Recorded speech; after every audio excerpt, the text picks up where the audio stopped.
Bismillahirrahmanirrahim. Assalamualaikum warahmatullahi wabarakatuh. Innal hamdalillah nahmaduhu wa nasta'inuhu wa nastaghfir wa na'udzu billahi min shururi anfusina wa min sayyiati a'malina. Man yahdihillahu fala mudilla lahu wa man yudlilhu fala hadiyalah.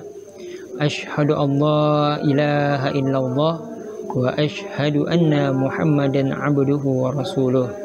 La nabiyya ba'da amma ba'd. Alhamdulillah wa syukrillah.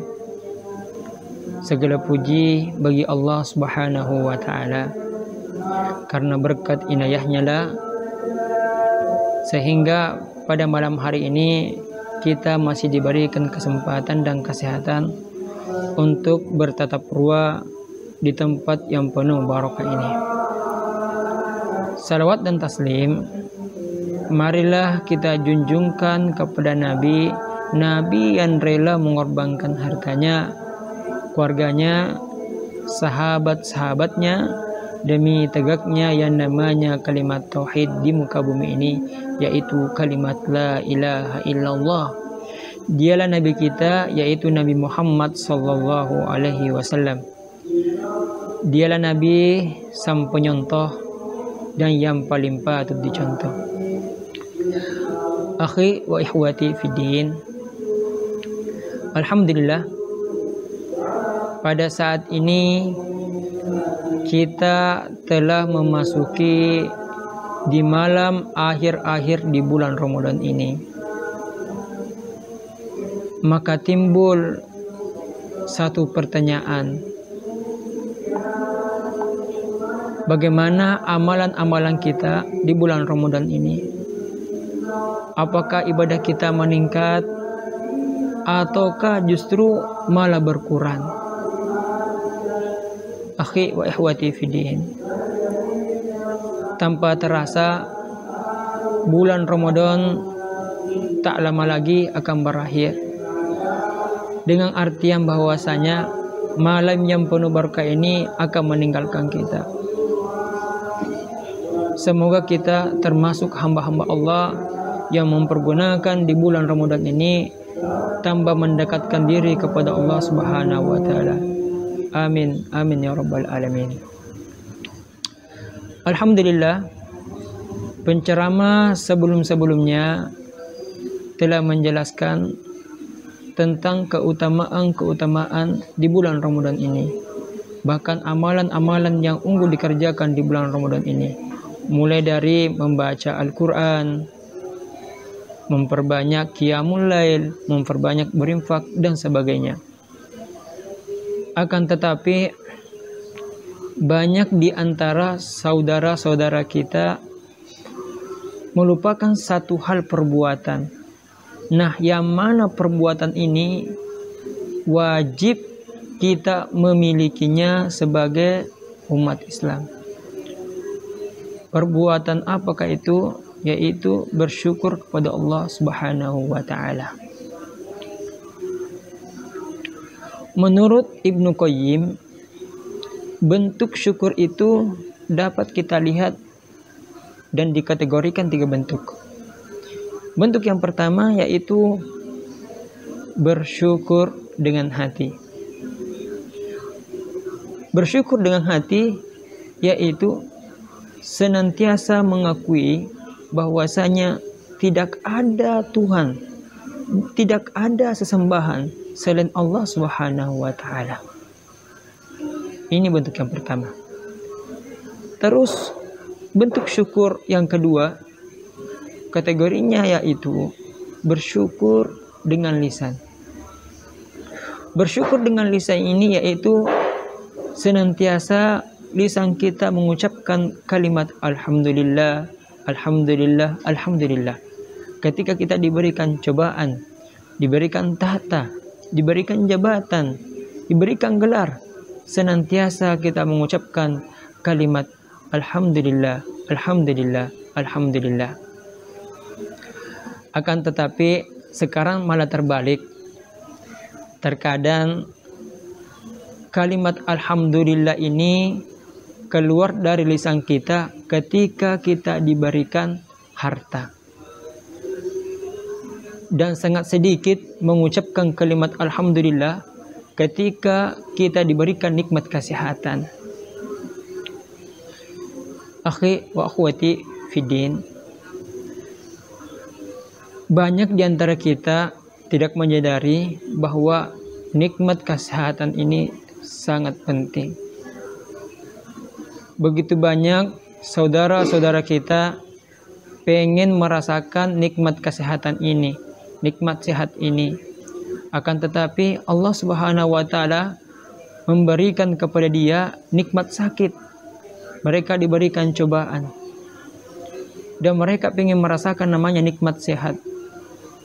Bahkan ketika mereka diberikan pilihan antara harta dan nikmat sehat, insya Allah saya yakin dan percaya saudara-saudara kita yang sakit ini pasti mereka ingin merasakan yang namanya nikmat sehat. Maka timbul satu pertanyaan di dalam diri kita. Nikmat sehat ini kita pergunakan untuk apa? Apakah kita pergunakan untuk hal-hal yang negatif atau hal-hal yang tidak bermanfaat yang lainnya? Yang mana seharusnya nikmat sehat ini kita harus mempergunakan untuk at-taqarrub ilallah, senantiasa beribadah kepada Allah Subhanahu wa taala. Akhi wa ikhwati fiddin, terus bentuk yang ketiga dari nikmat syukur itu yaitu adalah bersyukur dengan badan. Yang bagaimanakah itu? Bersyukur dengan badan yaitu senantiasa kita mengerjakan segala bentuk perintah dan amalan-amalan yang dianjurkan oleh Rasulullah SAW. Baik itu perintah wajib maupun sunnah.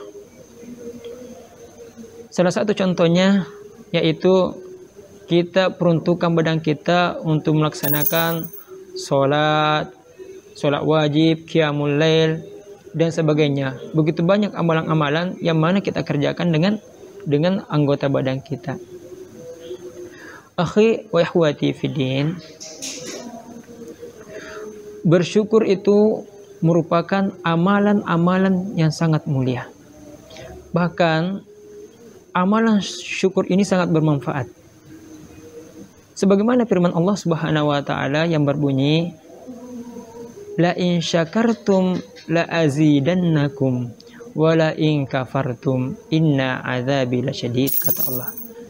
Yang artinya adalah la in syakartum, dan apabila kalian bersyukur atas nikmatku, kata Allah, la azidannakum, niscaya kami akan menambahkan nikmat kami.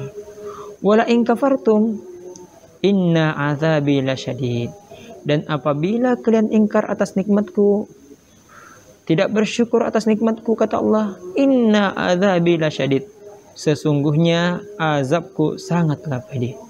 Na'udzubillah min zalik. Mudah-mudahan kita tidak termasuk orang-orang yang diberikan neraka gara-gara tidak bersyukur atas nikmat Allah. Dari ayat ini dapat kita simpulkan bahwasanya ketika kita diberikan nikmat oleh Allah Subhanahu wa taala, kita mensyukurinya, maka Allah Subhanahu wa taala menambahkan nikmat-nikmat yang banyak. Akan tetapi ketika kita ingkar, tidak bersyukur nikmat yang diberikan kepada kita, baik nikmat jabatan, nikmat kesehatan, nikmat harta, tahta dan sebagainya, maka ingat, inna azabi lasyadid, kata Allah, sesungguhnya azabku sangatlah pedih. Na'udzubillah min dzalik. Rasulullah Shallallahu Alaihi Wasallam mengajarkan kita supaya sifat bersyukur itu senantiasa tertanam di dalam hati dengan satu syarat, yaitu apa kata Rasulullah? Unzuru ila man huwa asfala minkum wa la tanzuru ila man huwa fawqakum. Yang artinya kata Nabi kita Nabi Muhammad, lihatlah orang-orang yang ada di bawah kamu, wala tanzuru ila man huwa fawqakum, dan janganlah kamu melihat orang-orang yang ada di atas kamu. Dengan artian apa? ketika kita senantiasa melihat orang-orang yang ada di bawah kita tanpa melihat orang-orang yang ada di atas kita, nilai dan sifat syukur itu senantiasa tertanam di dalam hati. Karena kenapa? Ketika kita selalu dan senantiasa melihat orang-orang yang ada di atas kita, maka yang akan timbul di dalam diri kita yaitu sifat tamak, sifat angkuh. Maka sifat tamak dan angkuh ini sangat dibenci oleh Allah.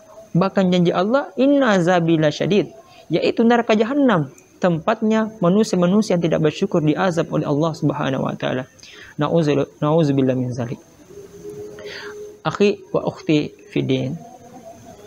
Mungkin inilah nasihat saya tentang syukur di bulan Ramadan ini.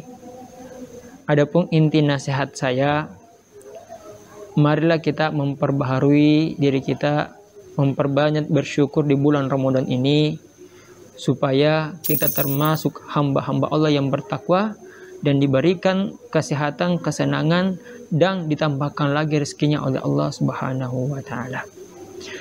Mungkin cukup sekian. Apabila ada begitu banyak kekurangan dan kehilapan, saya mohon maaf yang sebesar-besarnya. Walillahi taufiq wal hidayah. Wassalamualaikum warahmatullahi wabarakatuh.